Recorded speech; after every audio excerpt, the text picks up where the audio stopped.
Halo teman-teman, bertemu lagi sama saya Arsal Fadilah di Programming Nusantara.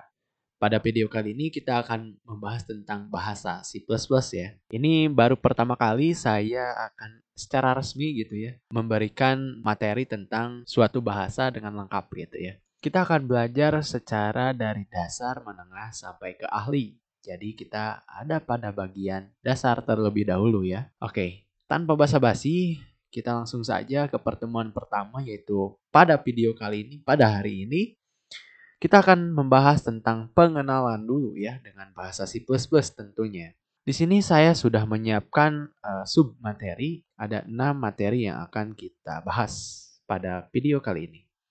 Langsung saja kita pembahasan yang pertama, yaitu tentang sejarahnya. Nah, sejarah bahasa C++ ini ya, itu diciptakan ya atau dibuat oleh John Stroustrup ya dan timnya yang ada pada gambar ya ini di laboratorium Bell AT&T USA untuk proyek simulasi. Nah, teman-teman, pada awalnya C++ itu bukan C++ loh ya. Hanya namanya itu C with class ya, yaitu ekstensi bagi bahasa C ya. Jadi bisa dikatakan C++ itu pengembangan dari bahasa C. Nah, baru deh pada tahun 1989 resmi berubah nama menjadi C++ gitu ya dari C with class. Di mana operator plus plus ini merujuk pada penambahan fitur dari bahasa C. C++ diresmikan oleh ISO International Standardized Organization pada tahun 1998. Itu secara singkatnya ya, sampai saat ini C++ masih menjadi bahasa yang kuat ya. Oke, sekarang ciri-ciri dari bahasa C++ ada apa aja? Ada 4. Yang pertama, modular programming. Apa sih modular programming? Sebenarnya di video-video sebelumnya saya sudah mengatakan bahwa konsep modular ini adalah setiap program itu ya dibagi menjadi modul-modul. Modul-modul kecil yang mengerjakan spesifik task gitu ya, spesifik tugasnya. Oke. Terus kemudian ada efisien yang kedua ya. Kenapa dibilang efisien bahasa C++ ini? Karena bahasa C++ ini dekat dengan mesin. Bisa dikatakan atau bisa digolongkan bahasa C++ ini tergolong dari low level, medium level, high level, dari medium ya. Medium level. Jadi dia dekat ke low iya dan ke manusia juga iya ya. So that efficient. Oke. Terus yang ketiga, programnya portable di semua platform. Maksudnya portable gimana bang? Kompor portable? Enggak ya. Bukan kompor, tapi portable itu kan ya kompor sih. Jadi kita nggak perlu instalasi gitu ya. Coba kompor portable kalian install dulu gitu. Enggak ya, langsung gitu kan. Ya, langsung nyala gitu ya. Tinggal masangin gas ya tentu saja. Nah, program pun demikian. Ada yang program portable. Jadi kita nggak usah install gitu ya. Ketika kita compile si programnya, kita sudah dapat tuh aplikasinya gitu. Itulah program portable dan di semua platform ya. Mau itu Windows atau desktop ya, tablet, Android itu support bahasa C++. Tentunya kalau ya butuh penambahan lah ya, ekstensinya. Terus yang keempat itu mendukung object oriented programming. Nah, ini fitur yang ditambahkan oleh C++ itu ini ya. Dia tuh mendukung object oriented programmingnya ya. Apa sih Bang object oriented programming? Jangan khawatir, jangan risau, jangan dulu bete ya, bad mood. Sekarang di next slide saya akan menjelaskan konsep singkat mengenai OOP. Oke?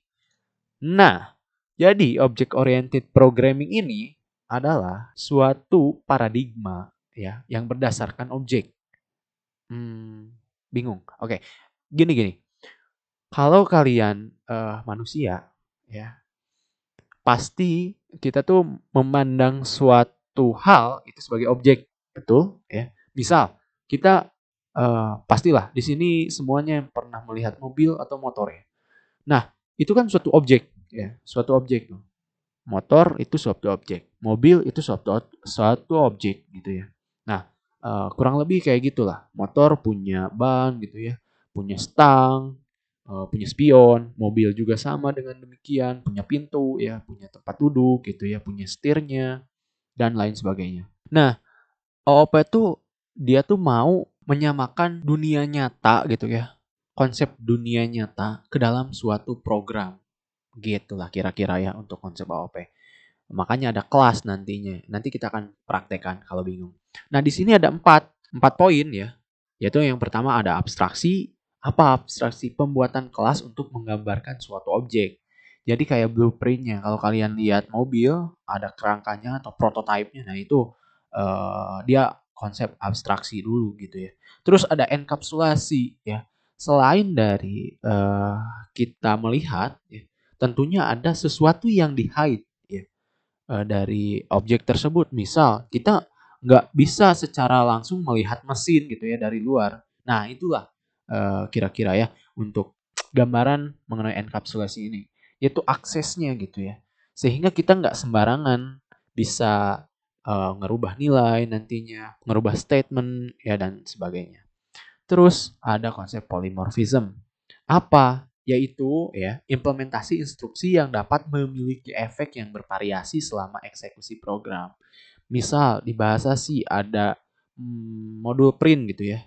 Nah, print di sana ya hanya satu ya.